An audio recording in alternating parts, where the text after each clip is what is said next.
Alright guys, now ang ituturo ko sa inyo is how to have Baybayin Keyboard sa inyong smartphone.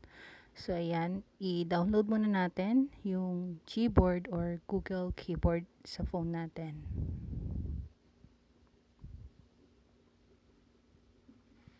Okay, so select GBoard, then click open. So actually naka-install na siya sa phone ko. All I need to do is to update it. Yan, then click update, then wait tayo for a minute. Okay, then click open to see the app. So yung pag-click nyo ng app, first step is enable setting. Click nyo lang yan, then under language and input, naka-default yung Kika keyboard for Vivo phones. So let's see nasaan ang GBoard. So click GBoard dito sa baba. Yan, GBoard.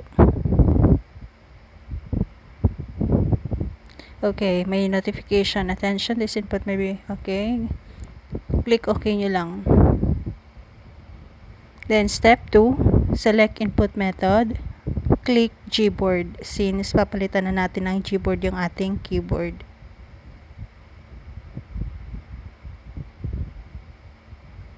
Okay, tapos na. Then ngayon, to tayo ng languages.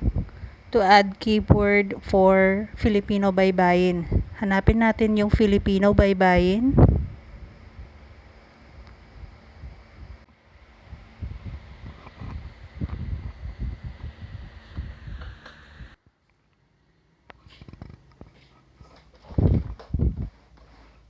Okay, so click Filipino and yun, Filipino Baybayin, then press done.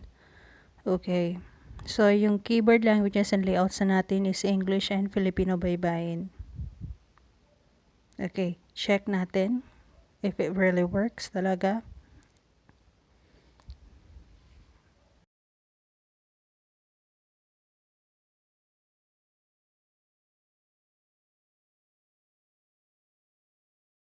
Okay, try na natin yung app. So, ngayon nasa message na tayo, which is English alphabet yung keyboard.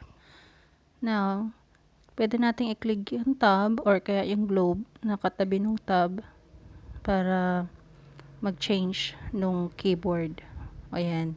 So, tatlong pagpipilian dyan.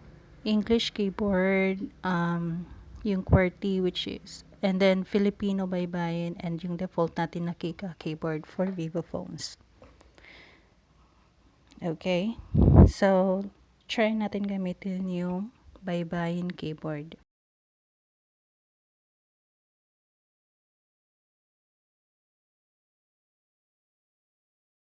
So, try natin. Una is A. Yan yung letter for A. Or I mean, yung symbol for A. Then ba. Yung highlighted na word for ba, yan yung nasa taas, B. Be and B. Then, bo and bu. Then, yung nasa baba na parang may plus sign, which is bu for consonant na baybayin. Okay, so that's it for now guys. Ngayon,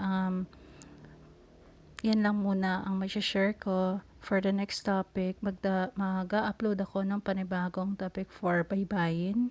I will teach you how to read and yung mga apps na pwede nyong i-download for baybayin for you to learn. Maganda rin kasi pag-aaralan ito. Very interesting. Meron din pala tayong ganitong sariling unique na alphabets for Filipinos. Thank you for watching. Bye!